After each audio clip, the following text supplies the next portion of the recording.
Muchas gracias. Pueden sentarse.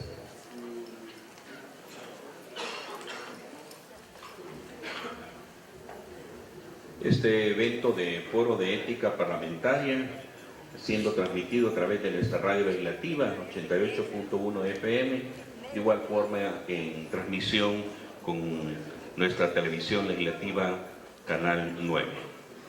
Vamos a tener palabras de apertura, de bienvenida, a cargo del diputado secretario de Junta Directiva y presidente del Comité de Ética Parlamentaria, diputado Guillermo Francisco Matavena.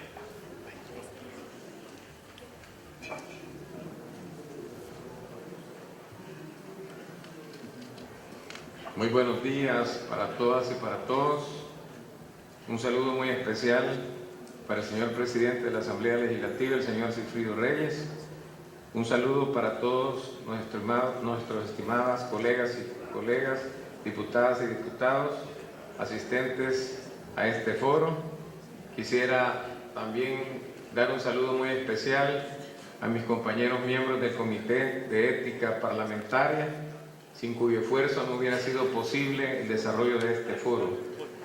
Un saludo para el doctor Orestes Posada, presidente del Tribunal de Ética Gubernamental, y señores magistrados que le acompañan. Un saludo para el doctor Eduardo Bahía Serra, ponente de este foro, y a quien personalmente le agradezco que nos haya colaborado en este magno evento. Señoras, asesoras y asesores de los diferentes grupos parlamentarios de la Asamblea Legislativa, invitados especiales, amigos de la prensa, señoras y señores. Sean bienvenidos a este tercer foro de ética parlamentaria, con nuestros agradecimientos para el doctor Marcelo Orestes Posada, presidente del Tribunal de Ética Gubernamental, y al estimado amigo, el doctor Eduardo Bahía Serra, quienes serán nuestros ponentes en este día.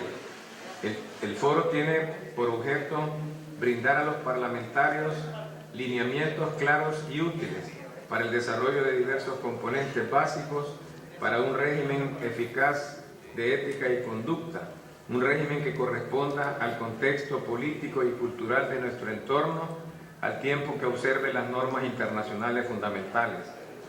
Nuestro reglamento interno, que por cierto ya justifica reformas y cambios, y este foro de ética, son necesarios para poder permitir a los diputados y diputadas hacer gala de normas elevadas en materia de ética y conducta, congruentes con las altas e importantes responsabilidades que les corresponde en la protección de los intereses públicos.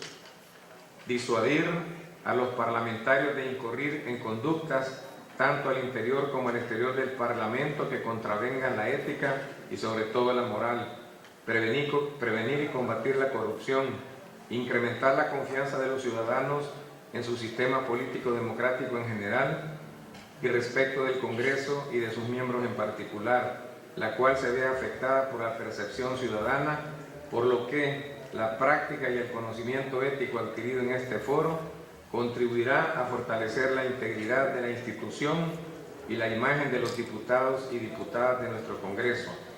Necesitamos una asamblea en la que en la discusión de leyes no existan conflictos de intereses, más transparencia y divulgación de las mismas. Necesitamos un acuerdo político sobre los principios generales de la ética y conducta para después implantar reglas y mecanismos más detallados para su cumplimiento, ya sea mediante reformas al capítulo de ética del reglamento interior o la creación de manual o código de ética parlamentaria, sin desestimar que lo más importante es la conducta personal y pública de cada uno de nosotros. Como diputados necesitamos principios, reglas, marco regulatorio y sobre todo la creación de una cultura ética. Por otra parte, un régimen de ética y conducta no puede por sí mismo resolver los problemas de comportamiento antiético ni regir la conducta de los parlamentarios en todas las situaciones, independientemente de cuán integral o detallada sea esta. Siempre habrán zonas grises o reglas abiertas a su interpretación. En estos casos, el cuerpo colegiado deberá depender del buen juicio de los parlamentarios, de forma tal que su conducta se ciña siempre a la integridad de la institución. Al final, Esperamos que los conocimientos aquí adquiridos en este foro sean un insumo importante para comprometernos con los más altos ideales de nuestra función pública, que es servir al pueblo y generar confianza ciudadana con nuestro comportamiento moral y ético incuestionable. La preocupación general de los parlamentarios respecto de la confianza pública en la institución pueden dar lugar a un compromiso político que pueda reformar el reglamento interno de la Asamblea Legislativa. El desarrollo de normas de ética elevadas depende más de los políticos que del contenido de un régimen de ética y conducta. La implantación de un nuevo régimen es un proceso político que requiere del acuerdo de los parlamentarios en cada una de sus etapas. Identificar oportunidades de reforma e iniciar el proceso mediante el establecimiento de principios generales que gocen de aceptación general servirán y sentarán los cimientos para construir no solo normas detalladas, sino también para generar la voluntad política de establecer ciertas normas de comportamiento y de conducta. La ética, en una palabra, debería ser un modo de vida más que normas y reglamentos. Esperamos, estimados compañeros y compañeras diputados, que de este foro logremos los mejores frutos para nuestra imagen personal y nuestra imagen institucional y fundamentalmente para ganar la confianza ciudadana. Muchas gracias y sean todos bienvenidos a este foro.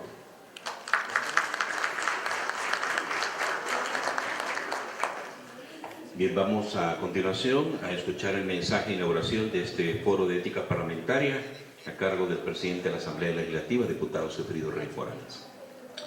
Muy buenos días a todos y todas, colegas, diputados y diputadas, colegas de nuestra Junta Directiva, colegas miembros del Comité de Ética Parlamentaria. Un especial saludo al presidente del Tribunal de Ética Gubernamental, doctor Marcelo Oreste Posada, ponente en este foro, igual al doctor Eduardo Badía Serra, que entre tantos títulos que tiene en distintas disciplinas, también es un extraordinario filósofo, y creo que desde esa perspectiva esta mañana nos va a ayudar con sus conocimientos y sus conceptos. Saludo también al personal de asesores institucionales y de los grupos parlamentarios. La ética desde los tiempos de la antigua Grecia es aquella parte de la filosofía que busca examinar la conducta humana desde la perspectiva de lo que es correcto y lo que no es correcto, desde la perspectiva de lo bueno y de lo malo, desde una perspectiva que suele confundirse también con la moral. Y en el caso particular de los que somos funcionarios electos por el pueblo, el tema de una conducta apegada a valores éticos siempre está presente. Cualquiera pensaría por qué la Asamblea hace un foro sobre ética parlamentaria. Yo creo que las razones son evidentes. Nuestra actividad de legislar, de normar, de tomar decisiones, no está exenta de determinadas presiones y tentaciones, porque normamos, porque legislamos en función de intereses. Tratamos de que sea en función del interés público, del bien común, pero hablando de manera franca, sincera, siempre estamos sujetos a presiones, a críticas, a veces a conveniencias, y es ahí donde se pone a prueba el perfil ético de un diputado o diputada. Si está legislando, si está normando en función del bien común, o lo está haciendo para favorecer a un determinado grupo de interés. Eso sucede en El Salvador, sucede en Australia, en Estados Unidos, en Italia, en cualquier parte del mundo, porque la política no puede ni debe, nunca estará desligada de una realidad donde siempre hay conflictos entre grupos económicos, entre grupos sociales. Por ello es importante que la agenda de un parlamento recoja y tenga muy presente esa dimensión ética de la actividad parlamentaria. En El Salvador nosotros hemos avanzado de una manera importante. Si bien es cierto, no estamos al nivel de Dinamarca o de Finlandia en los niveles de percepción de corrupción, según lo establece Transparencia Internacional, que ha desarrollado incluso un índice de percepción de corrupción, podemos decir que estamos en el ámbito regional en una posición aceptable.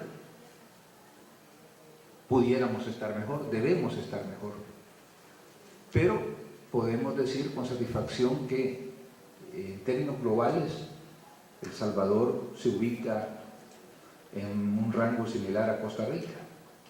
Por supuesto, nuestra aspiración debería ser estar entre los primeros países en el mundo donde la percepción de corrupción es mínima. Sin duda alguna que el desempeño de los legisladores aporta mucho a la percepción que pueda tener la ciudadanía sobre la entereza moral de los funcionarios. Cuando se creó el Comité de Ética Parlamentaria, hace algunos años, no muchos, creo que se le dio una tremenda tarea a este comité. Y quiero destacar que en esta legislatura, de manera más acentuada, el comité ha estado trabajando de una manera tesonera, sistemática, para cumplir con esa misión que le hemos otorgado.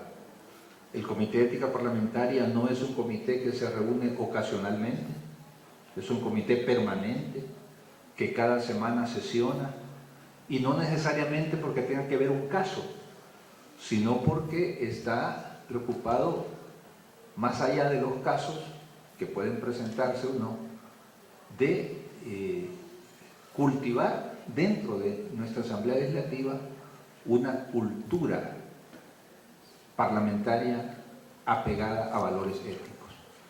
Yo quiero aprovechar este foro para felicitar a mis colegas, miembros de este comité, porque nos han estado dando lecciones en el sentido de que el tema de la ética no debe de surgir solamente cuando hay un caso que estudiar, sino debe ser una tarea permanente, sobre todo educativa, preventiva, de manera que no tengamos que estar viendo un caso u otro. Los comités de ética parlamentaria funcionan en distintos parlamentos, y el nuestro, pues desde hace unos años lo tiene. A veces podemos confundirnos y podemos creer que algún tipo de diferencias políticas las vamos a llevar al seno del Comité de Ética Parlamentaria. No es para eso el Comité de Ética Parlamentaria. Los temas políticos los dirimimos o los debemos dirimir en el Pleno Legislativo. Y puede ser tentador, yo creo que en algún momento el mismo comité ha tenido que desestimar casos que no tienen nada que ver con ética, sino que con diferencias políticas. Es importante pues que sepamos para qué sirve y para qué no sirve un comité de ética parlamentaria. Y yo en ese sentido creo que mis colegas en el comité han desarrollado un papel con mucha ecuanimidad, con mucha serenidad, y no han sido sujetos de presiones. Eso es muy importante. Por otro lado, el país en los últimos años, diría en la última década, dio un gran paso al crear una nueva institucionalidad para vigilar la ética pública. Resultado de ello se creó la Ley de Ética Gubernamental y la institución rectora de esta política y de esta ley, como es el Tribunal de Ética Gubernamental. Esa ley, hace un par de años, un poco más, sufrió una profunda transformación para dotarla de lo que algunos con justa razón señalaban, de los dientes, de las facultades que le permita hacer una labor eficaz. En tal sentido, el Tribunal de Ética Gubernamental ha venido cobrando presencia y autoridad, y creo que está desarrollando una labor que merece todo nuestro respaldo. Yo agradezco al doctor Marcelo Orestes Posada su presencia y su siempre permanente preocupación sobre los temas de la ética pública. Él es nuestro representante en el Tribunal de Ética Gubernamental, porque la ley establece que el presidente del tribunal es nombrado por la Asamblea Legislativa. Y otros organismos u órganos de Estado nombran sus delegados, pero el presidente lo nombra la Asamblea. Esto es un poderoso mensaje político, porque él es el depositario de la confianza de todos nosotros y tiene una responsabilidad que pocos hombres o mujeres en este país tienen. En fin, el cuerpo normativo ha venido avanzando. Nosotros también somos signatarios de la Convención Americana contra la Corrupción, que es un instrumento hemisférico muy importante que nos da elementos y nos da obligaciones como Estado que cumplir. Asimismo, somos signatarios de la Convención de la ONU de la lucha contra la corrupción. Cito esto pues porque es importante que nos ubiquemos en el marco normativo, tanto nacional como hemisférico e internacional, en que la Asamblea Legislativa desarrolla su labor. Este foro está concebido para que podamos conocer e ilustrarnos de una manera mucho más palpable y mucho más directa en los nuevos conceptos, los nuevos enfoques, sin dejar, por supuesto, en ningún momento de lado los grandes principios que desde Aristóteles, desde Platón, desde Sócrates y otros grandes filósofos rigen esta disciplina filosófica. Nos sentimos muy satisfechos de tenerlos a todos ustedes acá y deseo pues que este foro sea un punto de fortalecimiento de este proceso educativo, formativo, que al final de cuentas es lo que puede ayudar a prevenir que cualquier diputado o diputada incurra en una falta ética, que al final podrá pagarlo él o ella personalmente, pero en determinadas cuentas lo pagamos todos como órgano legislativo. Sean bienvenidos y muchas gracias por estar acá en este foro. Buenos días.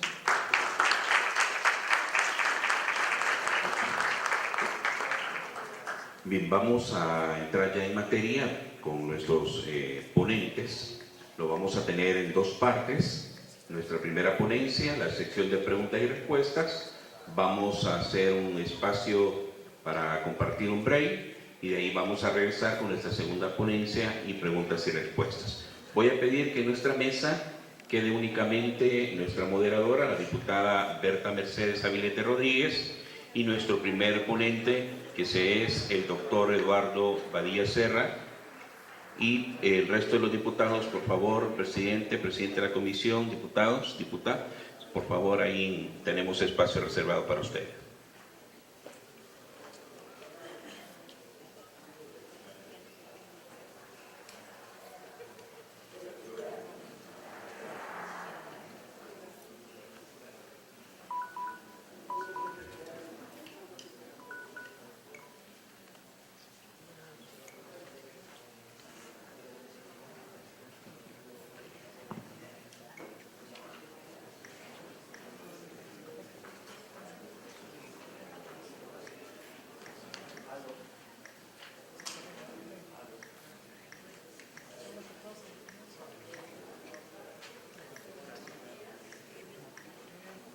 Acérquese. Muy buenos días, compañeros diputados y diputadas. Tengo el honor de presentar al doctor Eduardo Badía Serra, doctor en Química Industrial, hijo de padres españoles. Quiero destacar solo algunos de los triunfos obtenidos, ya que pasaríamos toda la mañana leyéndoles sobre sus triunfos. Es un doctor en Química Industrial de la Universidad del Salvador, San Salvador. Es licenciado en Filosofía de la Universidad Centroamericana José Simeón Cañas. Es doctor honoris causa en Educación en la Universidad Tecnológica del Salvador. Es especialista en Historia de la Ciencia, los orígenes de la imagen moderna del mundo, Instituto de Altos Estudios Superiores de la Universidad de León, España. Ha sido presidente de la Asociación Salvadoreña de Ingenieros Químicos y Químicos Industriales, ASINQUI, de El Salvador. Ha sido viceministro de Educación del 2009 a enero del 2012, aquí en nuestro país. Con ustedes, el doctor Badía Serra.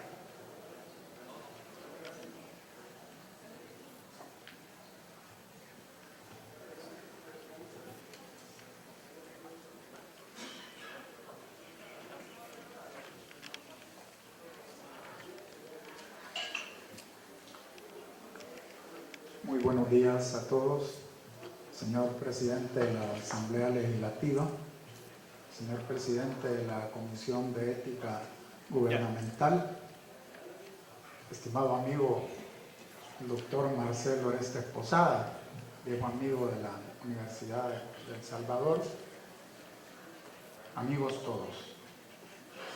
Un saludo a todos los asistentes a este evento, cuyo desarrollo espera y llene los objetivos buscados y produzca los resultados esperados en pro de un mejor desempeño moral y ético dentro del órgano legislativo nacional.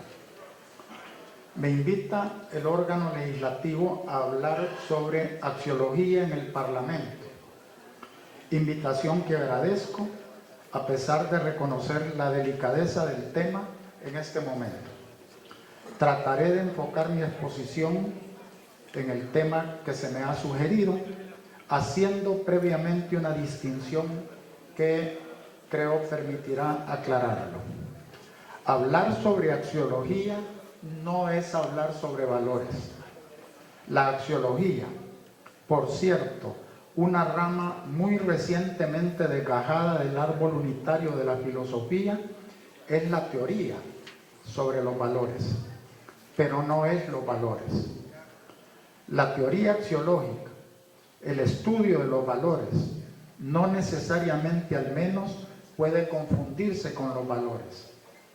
Esta coincidencia se da únicamente cuando se logra que coincidan también el ser y el deber ser, porque, lo digo desde el principio, la axiología, la teoría axiológica corresponde al deber ser, en tanto los valores son el ser mismo, aunque luego veamos que los valores precisamente no son.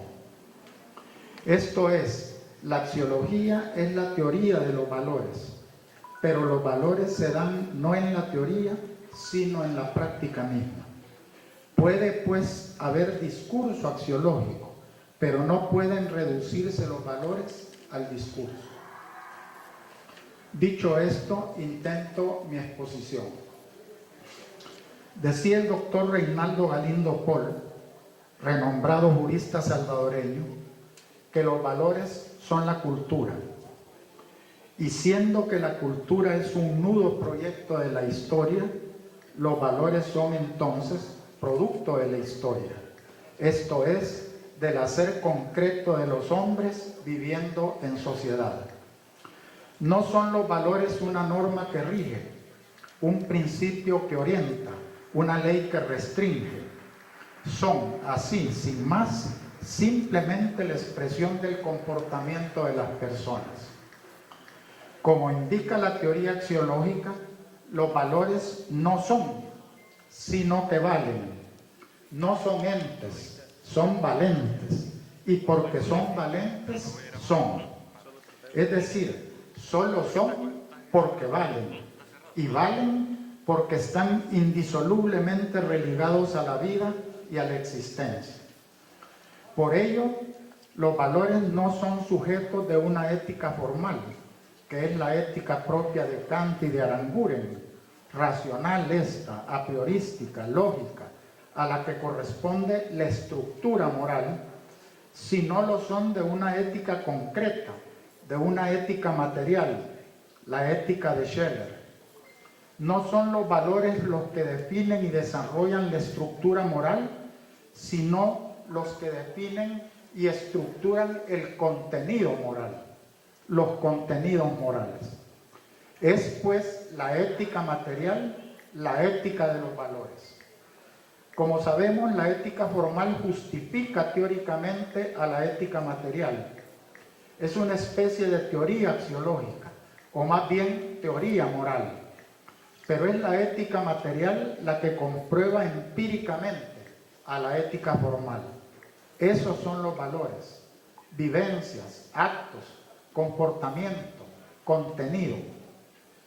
No son discurso, no son teoría, no son principios que orientan, ni normas que rigen, ni leyes que restringen y obligan. Son realidades materiales y espirituales, comportamiento, historia, expresiones culturales.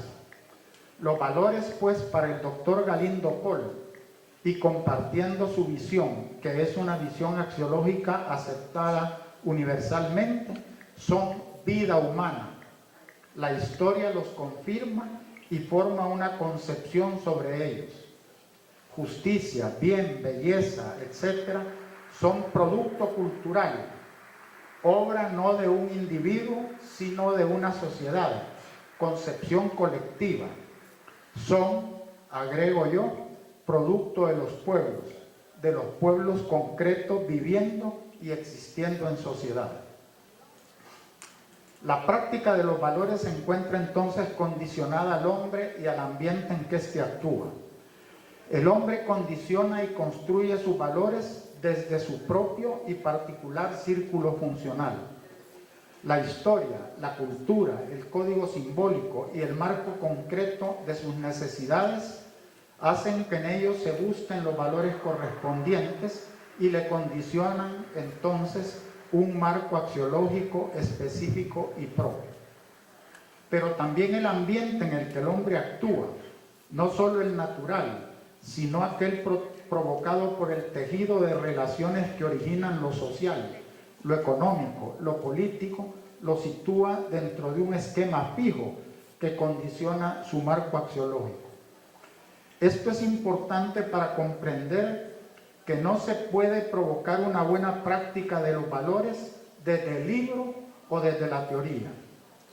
Cuando escucho insistentemente, incluso dentro de las opiniones que se dan en el órgano legislativo, que hay que enseñar valores en la escuela, que hay que volver a la enseñanza de la moral, del civismo y de la urbanidad, no hago otra cosa sino confirmar aquello en lo que vengo insistiendo desde hace mucho, que la escuela no puede enseñar lo que la realidad niega, que obligar a la escuela a enseñar valores en nuestro aquí y ahora es hacerla cargar con una tarea que le es, por lo demás, imposible e inútil.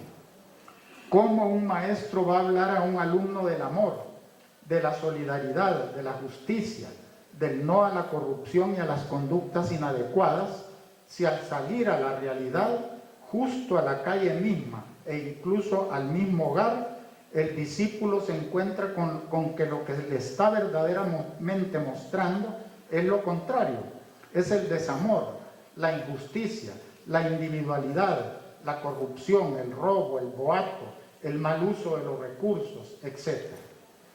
Si algo confirma la teoría metafísica es que la realidad no puede ser distorsionada, ocultada, disimulada, escondida, porque la realidad está siempre ahí, siempre expresa y concreta.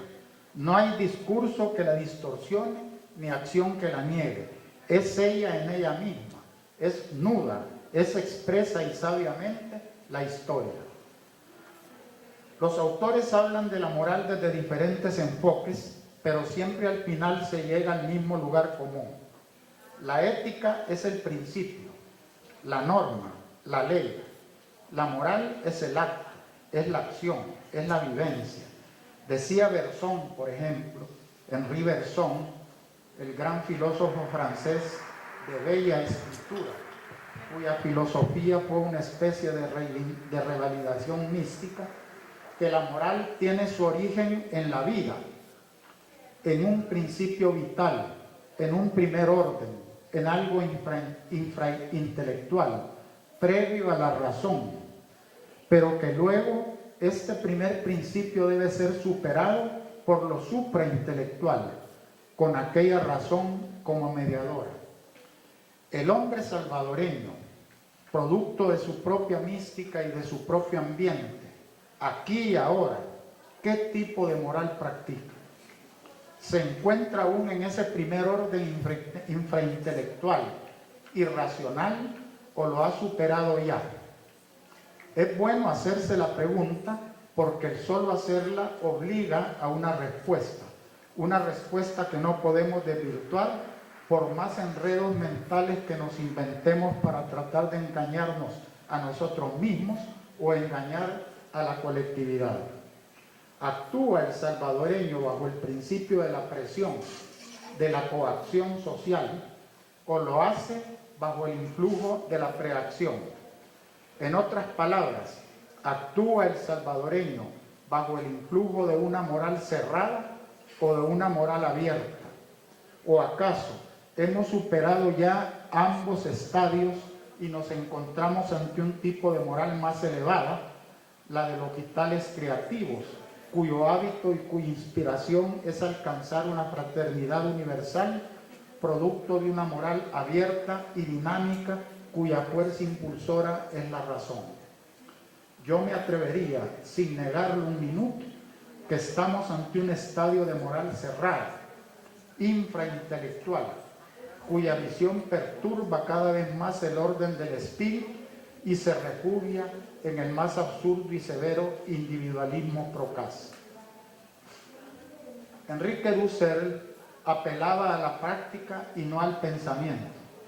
Solo en la práctica puede el hombre apropiarse de los valores, pero para que el valor aparezca es necesaria la libertad, esa dialéctica entre un mundo ya dado y un mundo inconcluso que lleva al fin a fundamentar la apertura. En este pensamiento de Dussel se encuentra, en mi opinión, implícita esa grave distinción que hacía Kant entre lo legal y lo legítimo, entre el reino de lo heterónomo y el reino de lo autónomo, entre la ley y la justicia, entre la esclavitud y la libertad. Nosotros, históricamente, pero ahora más gravemente, hemos siempre optado por lo legal, por la restricción del hombre sobre sí mismo, en menosprecio de lo legítimo, de la libertad, del imperativo categórico que busca universalizar el principio de la sana acción.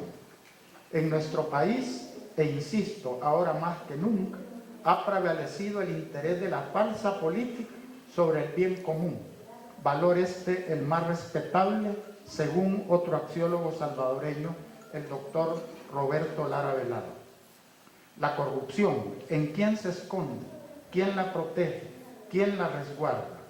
La ley, tremenda contradicción, la ley para privilegiar lo ilegítimo. ¿En qué estadio moral nos encontramos? ¿En un estadio irracional, previo a la razón? Yo insisto en que sí. Jürgen Habermas, cuando se refiere a la praxis comunicativa y a la praxis social, habla de estructuras preconvencionales, en las cuales se habla y se obra sin distinción, en las cuales no hay distinción entre normas y acciones, en las cuales no existen roles, en las cuales solo se miden las consecuencias de las acciones. Habla también de estructuras convencionales, en las cuales el hablar y el obrar ya se distinguen, y la norma y la acción se sitúan en diferentes planos, con roles determinados y específicos. Es el plano de lo normativo. Pero también habla Habermas de las estructuras postconvencionales, en las que, distinguiendo entre normas y acciones, hay ya preocupación por justificar las primeras. Es este el plano de las justificaciones. Mientras el hombre se centra en un absurdo homocentrismo, tratando de dominar la naturaleza con intereses